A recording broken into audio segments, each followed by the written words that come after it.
It's time for the #1 sports radio show on Catholic Radio. Faith and Sport coming to you on the Carolina Catholic Radio Network and also the Radio Maria Radio Network. Glad to have all of our fans tuned in and listening today for an all-new edition of Faith and Sport. We're also streaming at carolinacatholicradio.org and on the Carolina Catholic Radio app. I'm Chris, the producer of the show, and as always, the host of Faith and Sports, the one, the only, Dr. John Acquaviva. Hey, folks, welcome to the show, however, wherever you are listening and whenever you're listening. This is Faith and Sport, where we combine sport and virtue in our conversation. In other words, whether you're an athlete, a coach, an administrator, a parent, a grandparent of an athlete themselves, this is the show for you, because what we do is we tie in character, faith, and morality into the world of sport. It's a regular sports show. You're going to hear a lot of sports talk, but we try to go outside of the lines and talk about stuff that a lot of people aren't talking about. Welcome to Faith and Sport. I'm Dr. John Acquaviva. I'm an exercise physiologist at nearby Wingate University. Chris, that crowd is especially enthusiastic today. I know. I had to turn them down a little bit. They were so loud. I wouldn't be able to hear you. Folks, you can sit down now. Just calm down. Yeah, just everybody's got to calm down. Here's what we're going to do today, folks. We're going to discuss all things sports, including our hit or miss with Carlos Herrera. We're going to do weekend headlines. Our guest today is Mike Brodowocz, the head football coach at Charlotte Catholic, who just won, Chris, get this, the 4th straight state title. Wow. In football. So that means if you were a freshman 4 years ago, you don't know what it's like to lose a state champ. You don't know. They've probably lost a total of like 2 or 3 games. In fact, remind me to ask Coach, these guys that are seniors, how many total football games did they lose? It's amazing. Then we're going to do the quick Q&A with Dr. A, and then Chris's favorite part of the show, just about each and every week, is our PGA Golfer of the Week. So, folks, I'm going to share with you who I think the PGA Golfer of the Week. And I'll give you a hint this week. I thought maybe you would have run out of those by now. No, you're never going to run out of this one. And a lot of people are going to think it's Phil Mickelson, because he's a big part of the sports world chatter today. But it's not Phil. We have a different PGA Golfer of the Week. Brother, how was your weekend? Oh, it was great. I enjoyed a awesome 4-game series between the Braves and Ed Billick's Pirates, and the Braves ended up winning 3 out of the 4 games. It was an awesome series. That's awesome. And then I take it, did you have a chance to see the Circuit of the Americas race? Yes, that was a great race. That was the it was rain shortened, and my man Chase Elliott was the winner, and that was the very first Cup race for the guys to race on a Grand Prix racetrack. Yeah, I saw that. So that was interesting. So the speeds were far less than they normally are. Right. I tuned in for a minute to the Indianapolis 500, and it was amazing. The top 2 drivers, their average speed was 230 miles an hour. Yeah. What's an average speed at, like, say, at the Charlotte Motor Speedway? I want to say it's less than 190. Yeah, it's about 180 maybe? 180. Got it. Around there. And yeah, this coming Sunday is the Coca-Cola 600. Looking forward to that. That's right. In fact, this is the biggest one, right? Yeah. I don't hear numbers beyond 600. No, that's the biggest one of the season and the longest one. Very good. Just to let everybody know, the everybody's favorite race, the Bushy McBush 400, was raced earlier. Yeah. Was raced You just earlier. love saying that, huh? Wait till you get to the PGA Golfer of the Week. That's what I love saying the most. Yeah. Folks, thank you for joining us here on Faith and Sport. I want to mention that this show is now supported by Carolina Crawl Space Pros. Living here in the Carolinas, we have a high level of humidity, and many times a high humidity level in the crawl space can cause your beautiful hardwood floors to buckle. So take control of the situation. The owner there is Jeff Wolf. Contact him and his guys at Carolina Crawl Space Pros. They can come out for a free estimate. And then for website and contact info, go to my page on Carolina Catholic Radio, and you'll see how you can earn a little more money off of the job that Jeff Wolf and the guys do at Carolina Crawl Space Pros. So check those guys out. I know Jeff. I trust Jeff. And be sure to go to the website, see how you can save money if you bring him out for a job. You're listening to Carolina Catholic Radio, or you're listening to Radio Maria. Either way, thank you for joining us on the show today. We're so happy to have you. Listen, folks, if you ever want to get in touch with me and you want to mention a comment about the show, something we should do more of or less of, or somebody we should have on the show, we'd love to hear from you. Literally, if you know somebody in your community, you're like, gosh, this person would be a good person to be on Faith and Sport. They They share the faith with others. They're involved in the world of sports somehow, especially if it's kind of like an underground story. A lot of people don't know of this person. A lot of people don't know of this sport. Whatever the case is, contact me, and there's a couple ways in which you can do it, but you can do it at john@faithandsportradio.com. Or you can provide some feedback like, come on, John, we're tired of hearing about the PGA Golfer of the Week. Can't you come up with something new like the MLB MVP of the Week? Here's the answer to that question. No. All right, folks, listen, I mentioned Carlos Herrera earlier. He is a longtime friend of mine. He's a former rugby player. Him and I played on the same rugby team at George Mason University years ago. We've remained friends. One thing that we have in common is we're both youth ministers at local parishes to one another up in northern. You remembered the whole thing this time. I know. Didn't forget any of it. I don't have it written on a sticky on my computer. It's really impressive. Anyway, Carlos is here to join us for our hit and miss and other conversations about sport. Carlos Lolitos, welcome to the show. Thanks for having me on, Dr. A. This is great. We had Chris, we had be on again. That's right. This is Lolitos. a 2-week break, brother, but we're always happy to have you back on. Lolitos, how was you seem really busy with your job, but are all things good though overall? All things are good. There you go, brother. Very busy with the job. It's the height of low interest rates and high demand for housing. Yeah. Has us very busy, and with the increase in prices on all raw materials due to COVID and the impact of COVID down the line has affected a lot of this. So there's a lot of things up in the air. It's a crazy time to be in construction. Yeah. Now, Carlos, is it true that, like, for instance, lumber is about double or more than double than it was, say, a year ago? Oh, it's I think 50%. 50%. Roofing materials, I think it's 60%. Wow. And lumber's, they've said, I mean, this was 40% about a couple of weeks ago. It's probably 50% now. Wow. They think it'll take them 6 months to kind of catch up with the backlog, but it could be more than that. Brother, this is not going to surprise you, but this is downright astounding. It has to do with somebody I know real well. Their daughter sold their house and put it up for $720, had 9 offers over the $720 price tag, and sold it for $140,000 more than the original asking. Wow. Yeah, I know. Crazy. Yeah. It is crazy. And this would be the top of the market right now. So for all of you that are thinking of selling a house, this is the time to do it. Yeah, now, if you're going to buy a house, you're that's right. buying at the top of the market. That's but right. If you're going to sell, this is a fantastic time to sell. That's right. Well, switching gears, brother, the name of our show isn't called Faith in Sport and Real Estate. It's simply called Faith in Sport. So let's do this. Brother, we always talk about our hit or miss, and it's something that has happened that we think is positive for our culture, negative for our culture, at least the sports culture. As always, you go first. Do you have a hit or miss for us this week? I have a miss, and let me just back up and wish everybody the fact that yesterday was Pentecost Sunday, That's right. and one of the things about Pentecost Sunday is the fact that Jesus, when he got to the locked room, when he first got there, he said, "Peace to you." He said That's it right. twice. That's They right. were all nervous and scared, and it's kind of the same thing that is happening today, given all the upheaval that's happening. I think culturally and in our country and across the world, is peace to everybody on the show. No, I So, appreciate for our that, fans brother. as well. Thank you. And speaking of peace, Let's hear it. so my miss is the fact that with all this emphasis on racial diversity that we have from a variety of different ethnicities, we have a particular coach who was citing that he had interviewed with a team last year, and he had made a comment, came out in the news, that somebody, while he was interviewing, told him that he was not the right minority for the job. And this is in reference to a rule that was established in the NFL called the Rooney Rule. Yep. And it's named after a white former owner of the Pittsburgh Steelers, who happened to be one of the former heads of the league's diversity committee. Yep. Okay, and so Rooney is very popular in circles in the NFL as being a very excellent individual, great character. Dan Rooney, he has since passed, but that's where the Rooney Rule comes in, and it came in as a result of the fact that it seemed, and there was evidence that teams are bypassing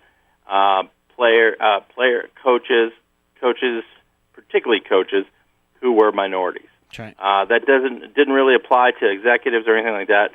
But around 2003, it was established, and it was primarily to help attract and retain African Americans in particular.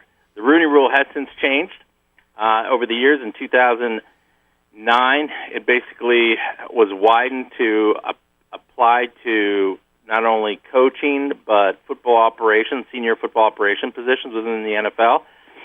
And also, it was widened to include all ethnic minorities, not just African Americans. So maybe this is a case where this particular individual, Eugene Chung, who's been out of coaching since 2019, had played for several teams: New England Patriots, Jacksonville Jaguars, Indianapolis Colts. He'd been out of coaching since 2019. Was interviewing. He's 51 years old. And he seems to feel that somebody directly said to him that he wasn't the right type of minority. So this is a little bit surprising, and there's a lot of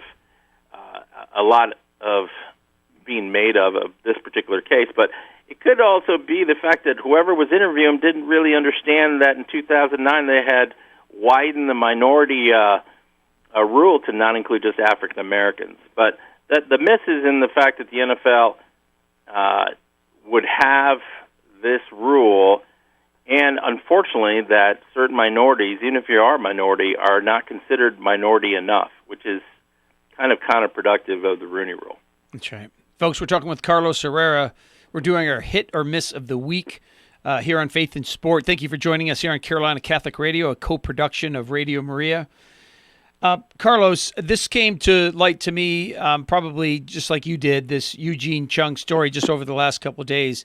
And I think it's interesting that not only did Chung pass this along to the media, and he might have just mentioned it to one press individual, and it kind of leaked out into the major, at least sports outlets, but I was kind of surprised to know that an executive for a football team would even utter those words, right? Because it's one thing to think in his mind, well, we'd like to hire this guy, and yeah, he's a minority, but really we're sticking with the kind of the line of hiring, if we do hire a minority, an African American. And I was really kind of surprised that they even said that. But really what this does to a degree, and I think you would agree with this, is that it just puts a magnifying glass on people's ethnicity and their race and the differences between us rather than the similarities. And it just continues to hurt our culture. It continues to hurt our sports culture. Yeah, I think one of the biggest things is, and we don't know the context of the conversation, right? Like the executive could have, been feeling in his heart, this guy's not really who we want to hire. So the guy asked, will I?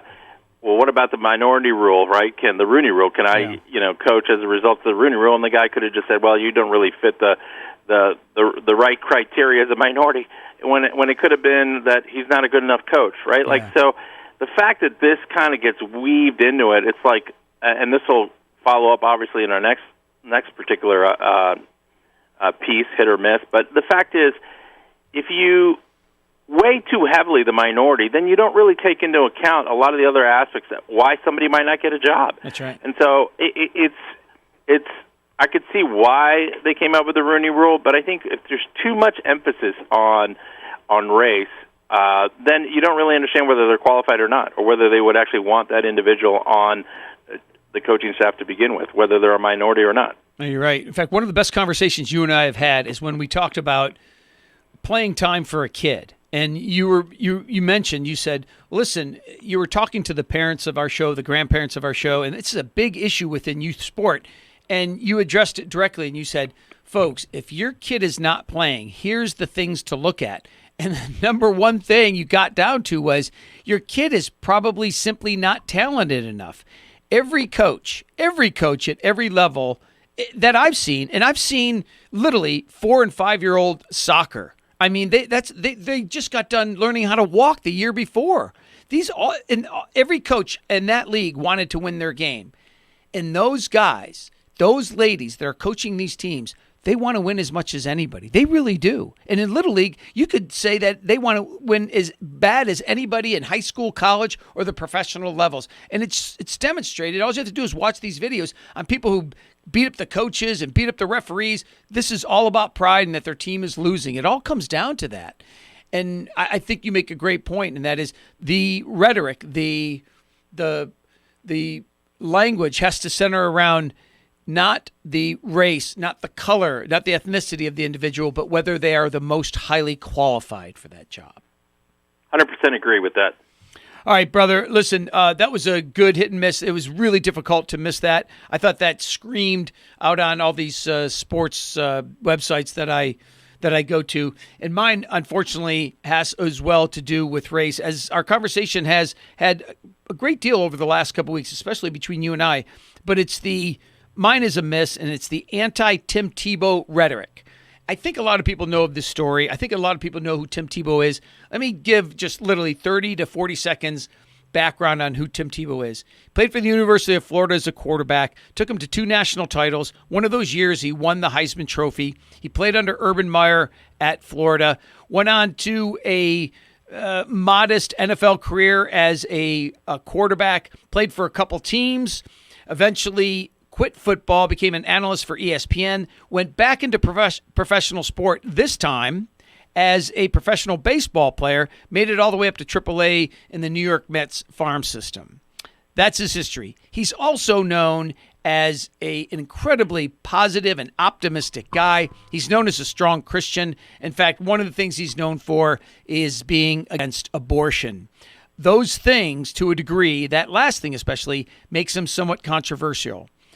He got signed last week as a tight end. Now, mind you, he never played this position in the NFL or college, but he got signed as a tight end by Jacksonville Jaguar, who happened to be coached by Urban Meyer, same guy who coached him to 2 national titles in the late 2000s. By the way, Urban Meyer also won a national title with Ohio State Buckeyes after he left Florida about 6 years ago. Stephen A. Smith of ESPN said, "This is simply white privilege," was his quote on why Tim Tebow got signed to this contract. And I thought, oh my gosh, he's bringing race into this again.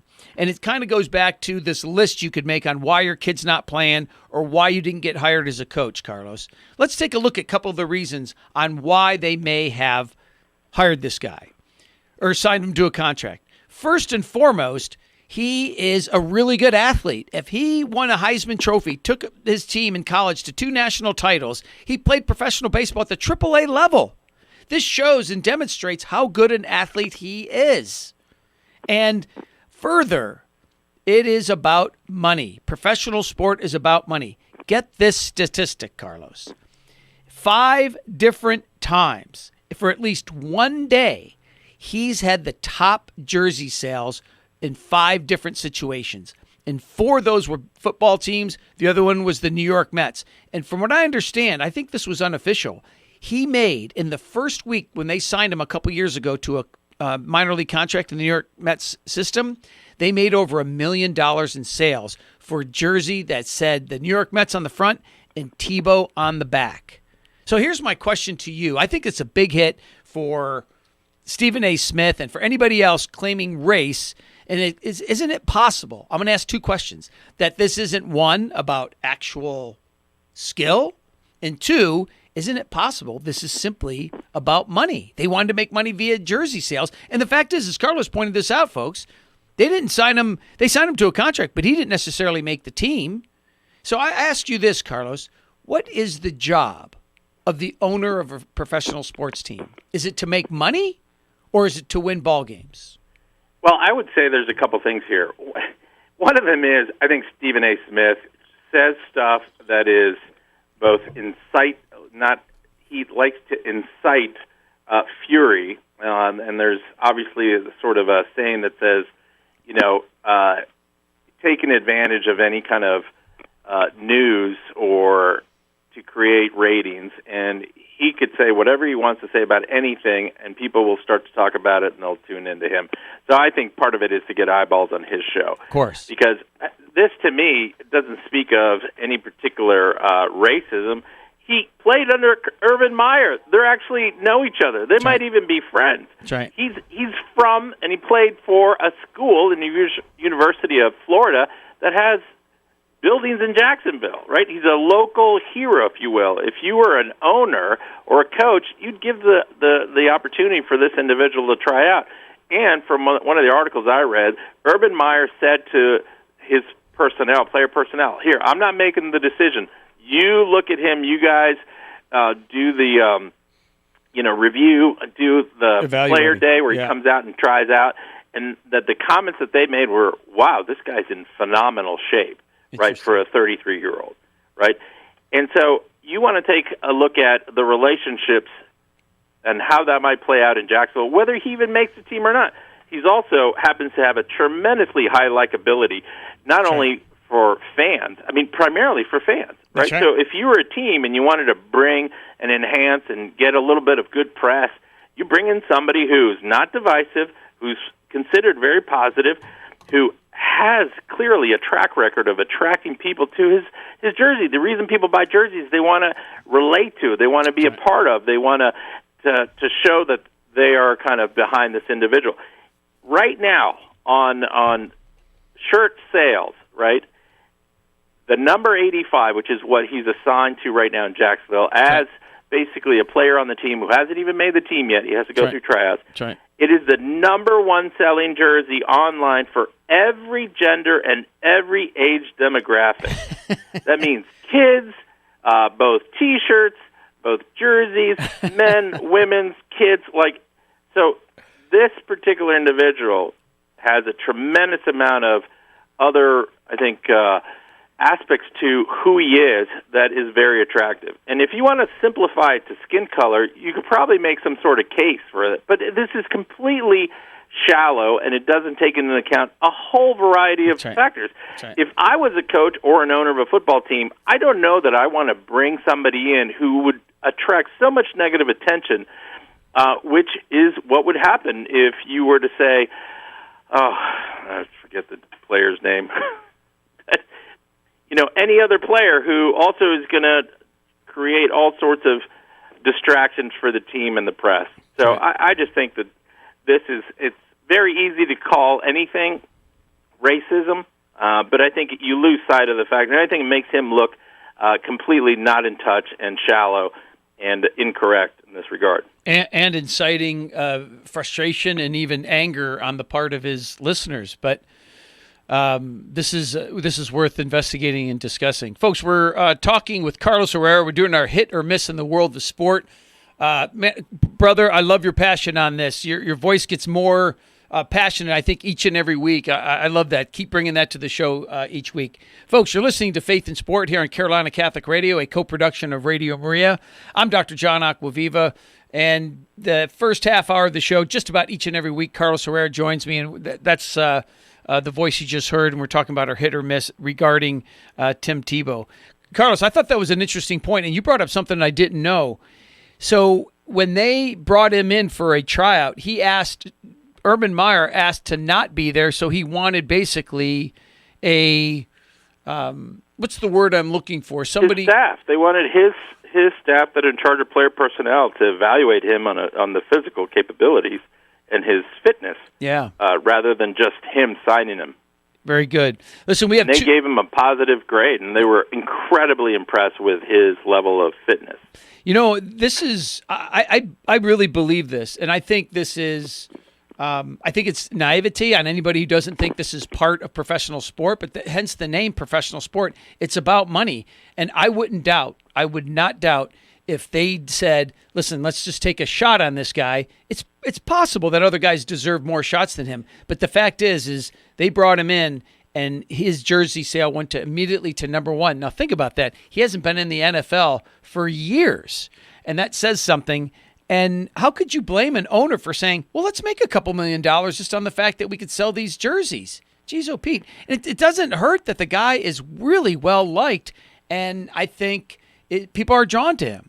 Listen, Carlos. Yeah, I feel so strongly about this. I mean, if people on the show haven't figured it out, my name, Carlos Herrera, is a Latin name, a Hispanic name. I am a minority, but I have never once in my life ever claimed that I didn't earn something because of my race. And it drives me nuts when it gets used for that.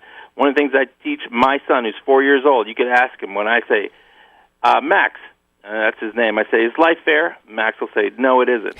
And one of the things that I keep telling him, I said, things life's not fair. There are other players that deserve it more than Tim Tebow, but he has a relationship with the coach. Probably has a relationship with Jacksonville. Of course. Right? Like, there's nothing wrong with bringing this player in.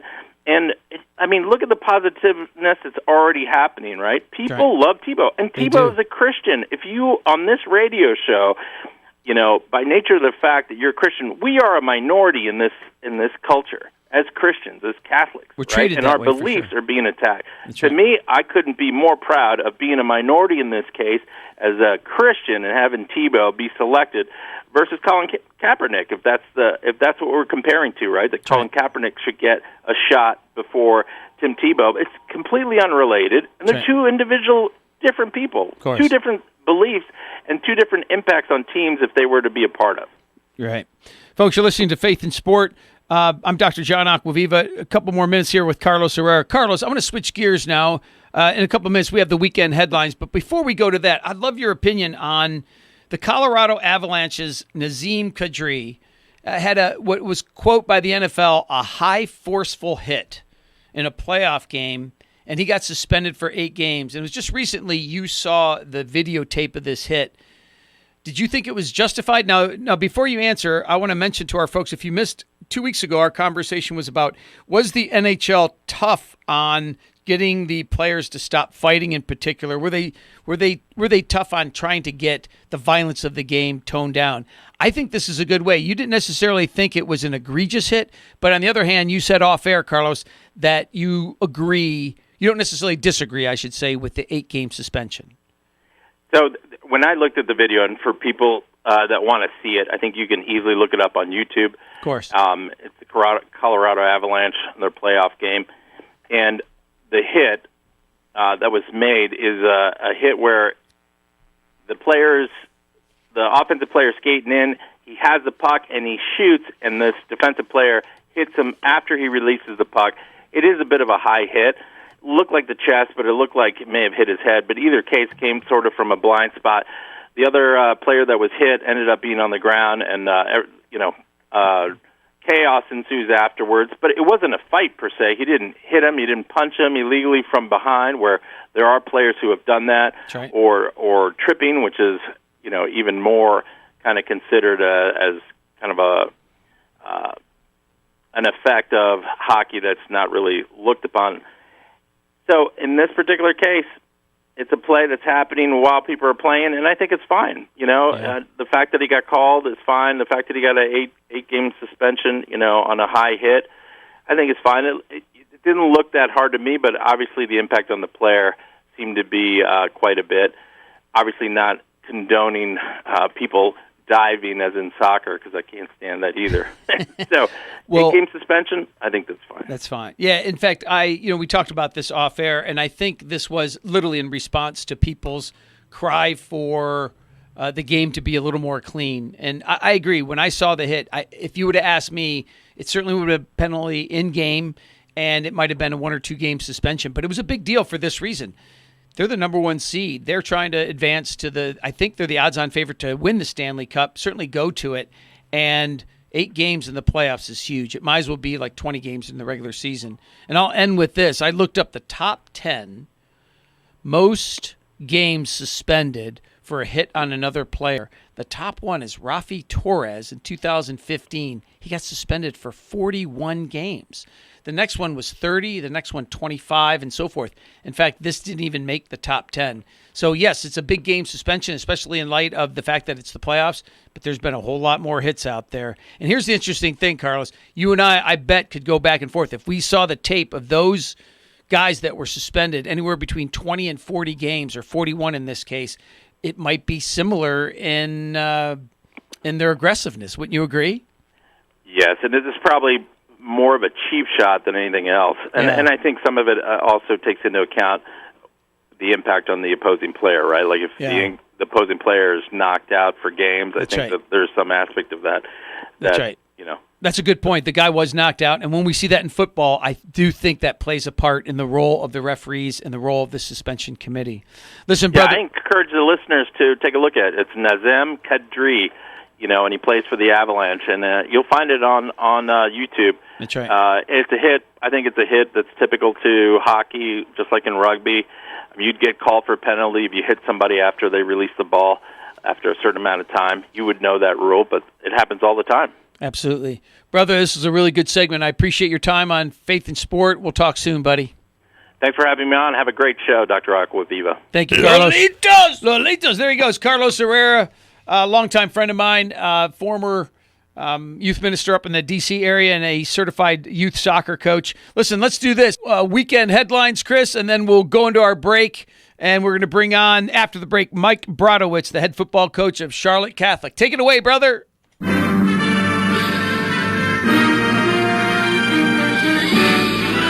Spanning the globe to bring you the constant variety of sport, the thrill of victory, and the agony of defeat. The human drama of athletic competition.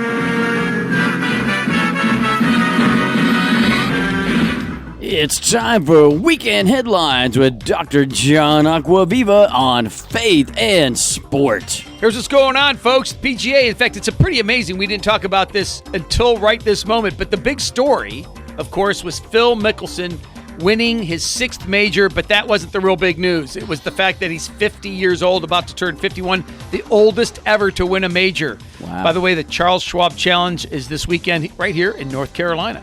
In NASCAR, Chase Elliott won the rain-shortened Circuit of the Americas race in Austin, Texas. Next up is the Coca-Cola 600. Where, Chris?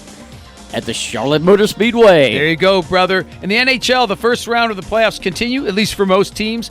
Aforementioned Colorado Avalanche and Boston Bruins are the only teams to secure a spot in the second round. And Ed Nye's pick to win it all, the Carolina Hurricanes are battling for their lives in a best-of-7 series with the Nashville Predators. Major League Baseball, 2 more no-hitters this past week, keeping on record pace for no-hitters in a single season. The Detroit Tigers' Spencer Turnbull and the Yankees' Corey Kluber made it no-hitters 5 and 6 in the past few days. And remember, Go Braves. Go Braves, brother. I know, somehow, some way, I always kind of try to get in the Tigers, don't I? Even though they're one of the worst teams in the major leagues. And I hope that Atlanta has kind of righted the ship. They're a little better off than they were, say, a month ago. They're doing a lot better. Good for you, brother. And just to let everybody know, the Bushy McBush NASCAR race is now about a month in our rearview mirror. So there you have it, folks. Sports news that may or may not change your life. Listen, stay tuned. Right after the break, we got Mike Brodowocz, the head football coach of Charlotte Catholic. We're going to do with a quick Q&A with Dr. A and Chris's favorite segment, PGA Golfer of the Week. Take it away, Chris. Can't wait.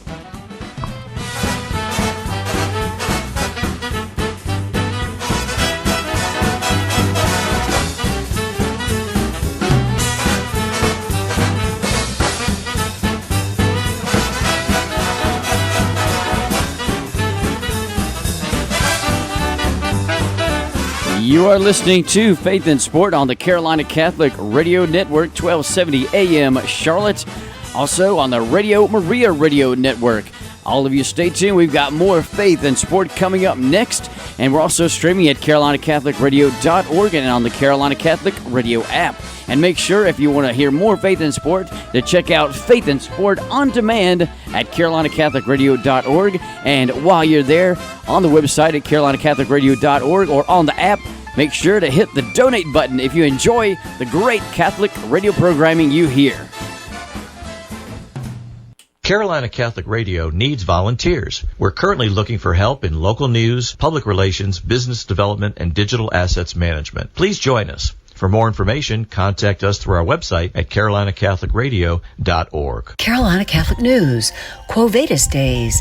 Where are you going? Belmont Abbey College is once again offering a 5-day vocation discernment camp for young men, June 14th to June 18. This retreat challenges men ages 15 through 19 to find out what God's will has for their life. A well-balanced program awaits participants, which includes summer camp activities and fellowship, as well as Mass, Liturgy of the Hours, Eucharistic adoration, and interaction with priests and seminarians.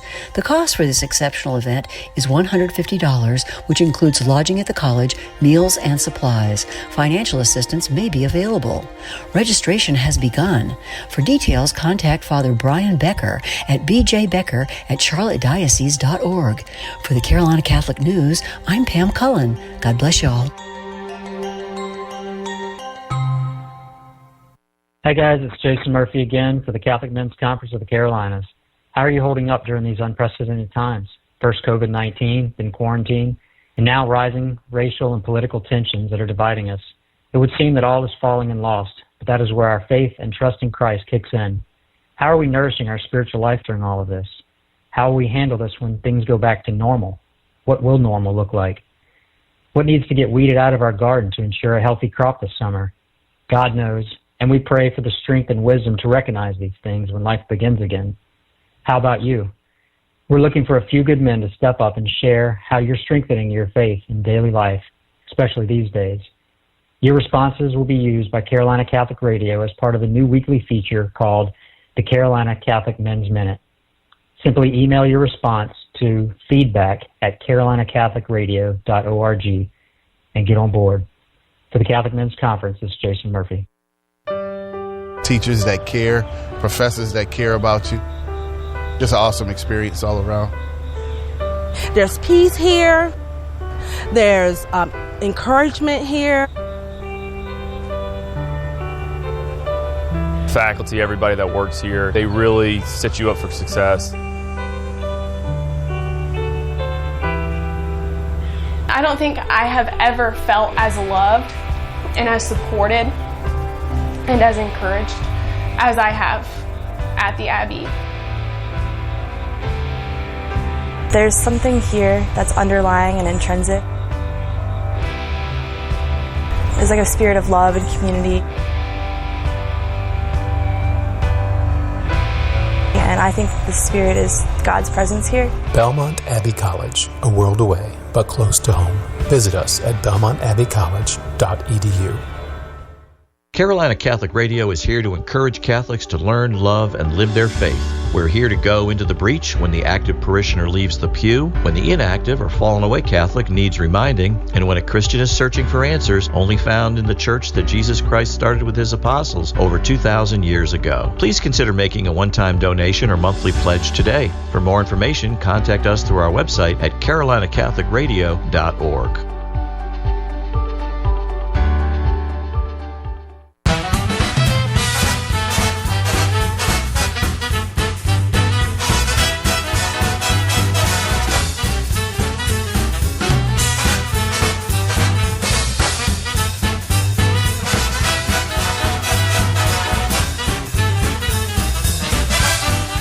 And we are back with more Faith and Sport on the Carolina Catholic Radio Network, 1270 AM Charlotte. And we're also joining you on the Radio Maria Radio Network. So hello again to our Radio Maria listeners out there. We're also streaming on carolinacatholicradio.org and the Carolina Catholic Radio app. So glad to have you tuned in. Whichever way you're listening to Faith and Sport today, glad to have you tuned in. And once again, here he is, the host of Faith and Sports, Dr. John Acquaviva. Thank you, Brother Chris. Thank you, folks, for joining us today. This is Faith and Sport, where we weave in character, morality, and ethics as part of our everyday conversation within sport. In other words, if you listen to the full hour today or any day, you're going to hear a regular sports show, but we're going to go down a different path than a lot of people do by talking about those things as they relate to sport. So thank you for joining us today. I'm Dr. John Acquaviva. I teach exercise science at Wingate University, which is not too far from here in Charlotte. And then once a week I come over here and I put on a mask and a little cape and a little badge on my chest that says F and AS, standing for Faith and Sport. I didn't spit that out very well. In fact, people are probably going, what are you talking about? I was just trying to refer to the fact that I'm kind of a faith and sports superhero. Listen, Mike Brodowocz, he's going to join us. He's the head football coach at Charlotte Catholic. And just recently, earlier this month, they've won their 4th state title in 4 years. Wow, that's great. great. You know, and one of the things, I don't have a calculator to tally. One of the things I have to ask him is how many has he won all told? And he hasn't even been there all that long. So we're going to have him on. We're going to talk to him about why was this one special. And one of the things I want to ask him about is, was it any different? Like, once he got into coaching, did he feel it was any different? Because it had to be kind of weird, right? Coaching in the spring versus the fall and all that stuff. Anyway, he's going to join us in 2 minutes. But before we get too far away from it, brother, would you agree that the true story, not just of the weekend in sports, but maybe of the last year, was Phil Mickelson winning that PGA championship? I thought that was outstanding. And everywhere I turned on all the radio stations, sports stations or not, they were talking about it because he's the oldest by 3 years about. And the last time a guy won it that was even near 50 years old, a major event, he was 48, and that was in 1968.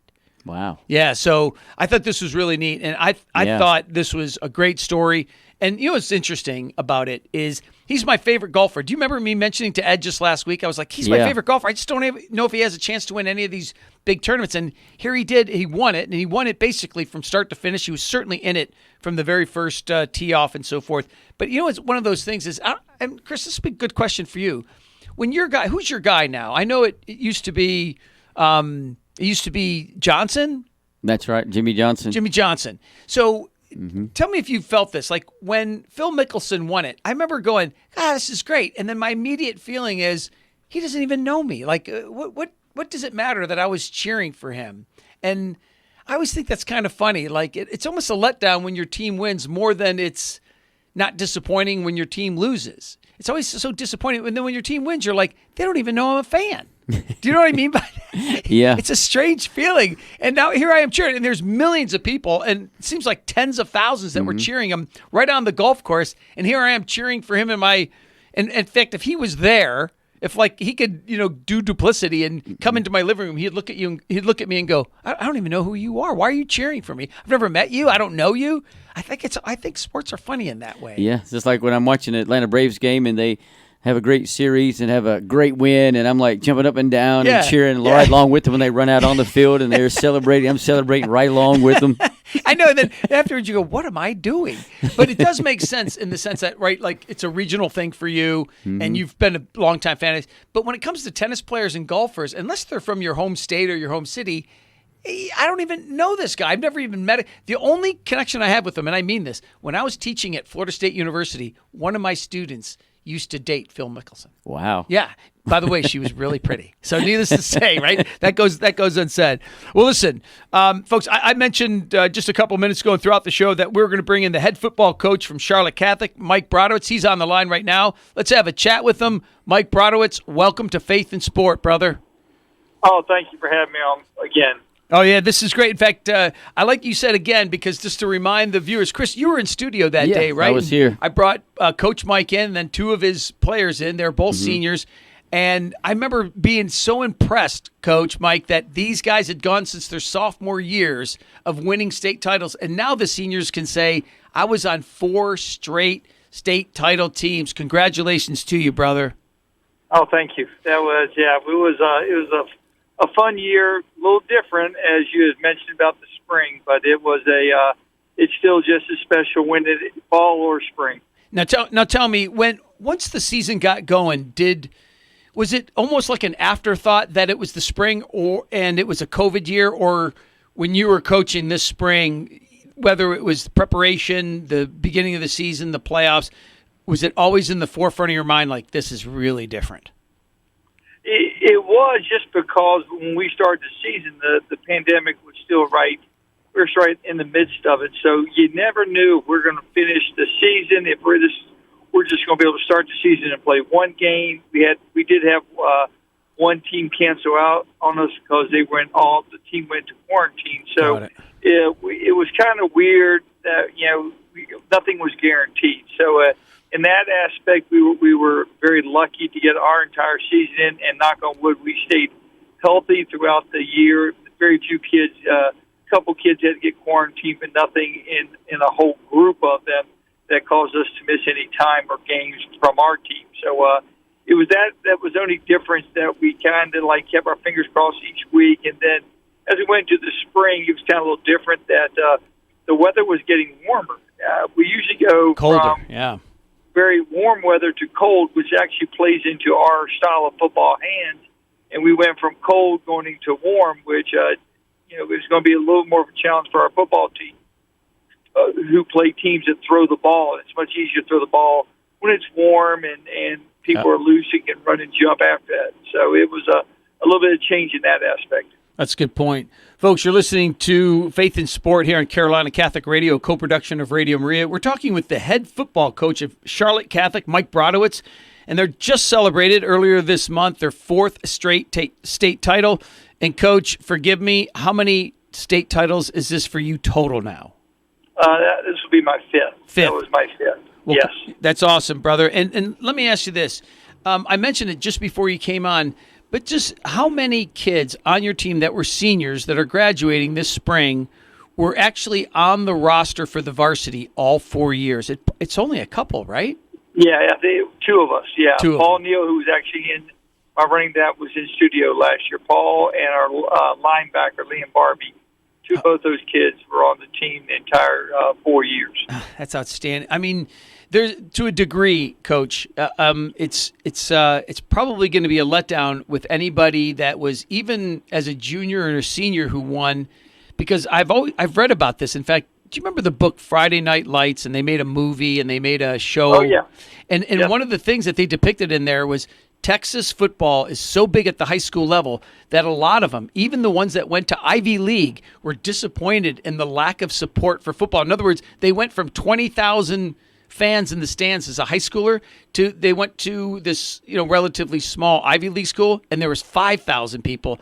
And my guess is that some of these players will have that same kind of emotional downfall when they go to play college football, because they're probably not going to have near the excitement, and they may never have, near the winning percentage, right?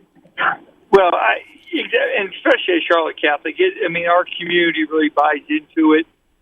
Ever since, Coach Yoder, who established, really put the Catholic football on the map at Charlotte Catholic, and it was a special year with him unfortunately passing, but winning it the year he passed at NC State. So, for our players, our community buys in. It's such a special place to play at Charlotte Catholic, and a lot of our players who come back say, "Boy, there's nothing like playing at Charlotte Catholic," and there's really nothing like high school football, because you're playing for your school, your friends, your family. Everyone's right there in the stands, and your rivals are the same guys that you probably grew up down the street a little bit or have moved away. So there's something about high school football, which is why it's still one of the greatest things that people do on Friday nights. And it's pure Americana. You know what I mean? Like there's nothing like it elsewhere in the world. When people come over here, we have a lot of foreign athletes come over from different countries to Wingate University to play sports, and they're amazed at how popular and how many people participate in high school sports, where they're just all on teams and they're on these like leagues outside of school. And that's definitely part of Americana that's really special. So let me go back to Charlotte Catholic. Not necessarily Charlotte Catholic football. We all know that's special. I think anybody involved in high school sports, especially football, knows of your guys' success. But what makes the school, Charlotte Catholic, special to be a part of? Well, obviously, you start out with it is our faith. We're one of the few. At one time, we were the only Catholic school in North Carolina. Wow. And started back in the early '50s, or maybe before that. But I think that there's that belief in each other. All the kids come from the middle school. Yep. There's a sense of community there. The values that everyone comes together under the Catholic faith, but it's just the way we all rally around the school. It's just the community aspect of it that's missing in some aspect, because all the parents know each other. They know who's in ninth grade teams to the seniors. We have brothers and sisters. And a lot of times we've had parents have went through Charlotte Catholic, have sent their kids there. So there's just it's one of the greatest places I've ever worked from, just because of all the support and that we get from the community and the parents, and then we feed upon that. And the kids really respect that their parents are making a sacrifice, because it is a tuition school, and then it does cost money there. So I think these young men and women not rally around it, but they really respect that their mom and dads are making sacrifices to send them to a place to not only enhance their education, but also their spiritual faith. Yeah, very well stated. Folks, we're talking with Mike Brodowocz, the head football coach at Charlotte Catholic. You're listening to Faith in Sport here on Carolina Catholic Radio. It's a co-production of Radio Maria. Coach, let me leave you with this, and this is going to be switching gears a little bit. But the game has, of course, changed, and you probably, you probably have coaching, not necessarily policies, but certainly ways of coaching, and even when it comes to X and O's that you did not have access to or coaches did not pass on to you. What's one thing about your coaching staff? And this literally could be about how to throw a ball or to play calling, whatever the case is. But what's the thing about your coaching staff that you wish was instilled on your team when you were in high school? I think the one thing that helps is just the feedback you get with the technology today. I mean, every one of these kids, we're on a system called Huddle. Mm-hmm. They go home. By the time they get home that night, I already had the film loaded up so they could watch the film. Yeah. And I think that feedback from the learning skills of different kids. A lot of some kids are visual learners, so they actually play the game. And that aspect of watching the film is huge, I think, in high school that I wish that I would have had. Because then we go back every day and watch the film with kids, and it's so easy to access the action on their phones or anywhere they want to watch it. And I think that helps them to, especially in our case with our athletes, they're extremely smart. We actually, we teach, the different tendencies of opposing teams, and they can really, just like studying for a math or an English test, I give them the kind of like the prompts of what to look for, then they can study it, and I ask them to review that twice for about 15 minutes every night just to get them so they can play fast. And high school's game is about playing fast, and so our kids have used their mental preparation to have them excel on the football field. Absolutely. Mike, every semester when I teach strength and conditioning, I always tell the students, I don't think there's any question that today's teams, if they were to go back like on a time machine and play against a team from, say, 30 years ago, that not only would they beat them, today's team, but they would beat them bad. And I always use the example of strength and conditioning. It's so much improved. There's so many more athletes that are part of that. It's a year-round thing versus just a couple weeks before the season, like probably when you and I were playing and so forth.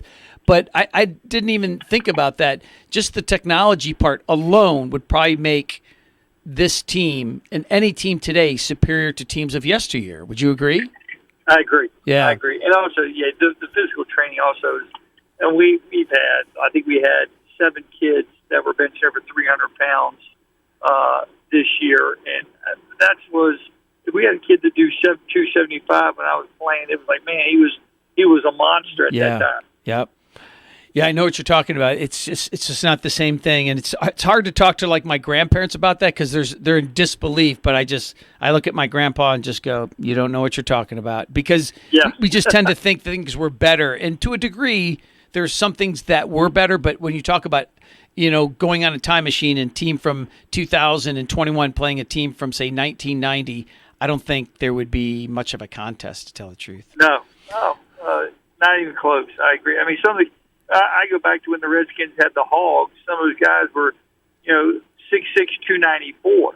And we had this year alone, we had a 6'4", 295-pound sophomore. I mean, that was pro level in the early 80s. That was right. You'd be in the pros. Now they're a dime a dozen in high school. They are. In fact, I remember reading about this. It was a local school to where I was teaching a couple years ago, and the state title team, this is no joke, all 5 guys on their offensive line were over 6'1" and 300 pounds each. Yeah. Unheard of. It is. I walk on the field now, and when my son played, I would go, how'd you really tackling that guy? He was like the running back would have been an offensive lineman in my day. I know. And of course they don't know. He goes, Dad, just hit him low. I go, you're very smart. Very good. Listen, Coach, thank you for taking the time out, and I want to thank you for your commitment to the development of young men there at a Catholic institution. And I hope with another invitation that you'll come back to Faith in Sport. Oh, definitely. I appreciate the invitation. Thank you for everything you do for sports. I appreciate it, brother, and congratulations on state title number 5. Thank you very much, and have a good evening. See you, Mike. There you go, folks. Mike Brodowocz, the head football coach at Charlotte Catholic. Jiminy Crickets, 5 titles, 4 in a row. Yeah. I mean, talk about enjoying this ride, man. He probably, and he sounds so appreciative of the process, and he knows that he came into an institution that had a winning attitude and that just was a solid institution that had the community support, that support from parents, and he didn't use this word blessed, but my guess is he feels really blessed to be there. So congratulations to Mike Brodowocz and the whole Charlotte Catholic football program. Yes, and he sounds like he's a fellow Washington football team fan. I know also. he might be, brother. He mentioned that pretty quickly, but right, the Hogs. Do you remember those guys? Yeah, I thought that was pretty interesting. Let me mention again that this show, Faith in Sport, is supported by Carolina Crawl Space Pros. Did you know that insects are drawn to moisture? Moist wood is easier for insects like termites to bore through. Just like water, they go to the easiest path of resistance. Dry your home with Carolina Crawl Space Pros system and protect the health of your home. For website and contact information on Carolina Crawl Space Pros, go to my webpage at carolinacatholicradio.org. Well, listen, we're going to do the quick Q&A with Dr. A, and then we're going to do our PJ Golfer of the Week, and then we're going to conclude. So, brother, why don't you shoot the Q&A at me right now? Okay. Are you surprised by Roger Federer saying he will not win the French Open? I know. And how many times have you heard, right? Like it's like think about the Atlanta Falcons when they were playing the Patriots a couple years ago, right? And if you were to ask the quarterback, Ryan, hey, you guys think you're going to win? He's like, nah, I don't think. Like, think about that. Now, I know it's different because it's a tournament style and you have to win like 6 or 7, matches to get there. But I think he's saying it for a couple reasons. First of all, he knows his best days are behind him, and it's not his most successful turf. This is Rafael Nadal's turf. But I just found it interesting. He was so honest with the situation. I'm probably not going to win. You just don't hear professional athletes say it. And, of course, ultimately, I think it talks about his confidence because this guy has won a lot on the tour. He's won a lot of these major championships, and he was just saying, I don't think I'm going to do it. So I do, if nothing else, I appreciate the honesty. But good luck to Roger Federer, and let's hope there's a good French Open overall. Yeah. Listen, one of the things that I've been doing for the last couple of weeks, and I think you and I think a lot of our listeners are waiting to know who is this week's PGA Golfer of the Week. And it's going to be, and it's the same person over the last couple of weeks. It's Christian Bezuidenhout. By the way, he tied for 30th at the PGA event this past weekend, but people love to hear his name at least twice on this show, so I'll say it again. Christian Bezuidenhout. In fact, every once in a while, my daughter was hovering around the TV yesterday, and as she walked by, she goes, Daddy, how's your golfer, dude? And I would say, Bezuidenhout is in 28th place right now. And I said, say Bezuidenhout. And she'd just walk by and go, Bezuidenhout. She's like 5 years old. Bezuidenhout. Yeah, the better question would be, spell that. I'm not even sure. Actually, the reason I can spell it is because I spell it out each and every week for this show. Yeah, on your paper, like you got it probably across half of your paper, Bezuidenhout. In fact, when I saw it for the first time a couple months ago, I was waiting for the guy on CBS to say it, and I go, that's it, Bezuidenhout. By the way, one of my students at Wingate University is German, and that's a German name. And I said, what does that mean? And he said, humility. Isn't that interesting? Yeah. It means humility, one of the traits that we all kind of, ask God to give us. Listen, folks, in conclusion, as we always do, we're going to end with a quote from great Pope regarding sport. And this one comes again from John Paul II, who said, give thanks to God for the gift of sport in which the human person exercises his body, intellect, and will, recognizing these abilities as so many gifts of his creator. One of the things about this show is we want to make it your show, folks. I said this in the beginning, and I will mention this again. Here,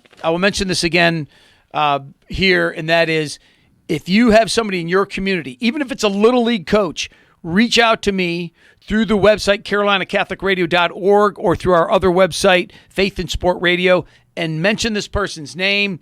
Tell me why you think this person will be on the show. I'll reach out to them, and I'll have them on the show.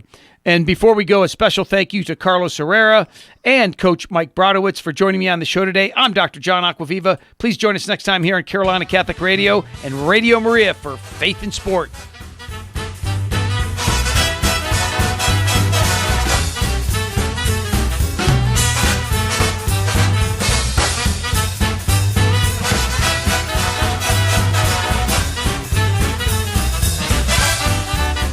You've been listening to Faith and Sport on the Carolina Catholic Radio Network, 1270 AM Charlotte, as well as the Radio Maria Network. We want to thank you all for tuning in for this edition of Faith and Sport and invite you to tune in again next week at this same time for more Faith and Sport on Carolina Catholic Radio and Radio Maria. You can also check out carolinacatholicradio.org for the whole Faith and Sport audio archive to relive your favorite moments from Faith and Sport. And also, while you're at carolinacatholicradio.org or on the app, make sure you hit the donate button to help keep Catholic Radio on the air.